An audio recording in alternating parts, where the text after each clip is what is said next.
agarki bu O'zbekistonning ramzi parvozga tayyor bo'lib turib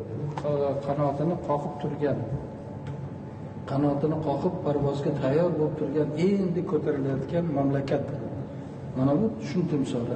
Bular bo'lsa ikkita laylar, oppoq laylarlar bir oyoqda turish kerak deb tushunarlimi? Shunisi qo'ying. Ya'ni bitta bu oyoqda tursa agar bu ishonchi bo'lar ekanki, atrofida hech narsa uni qo'rqitmaydi, xatar jonnozi kelganda miyasi kichkina bo'lsa ham qara shu narsani tushunar ekan. Bu anonisi menga yoqadi.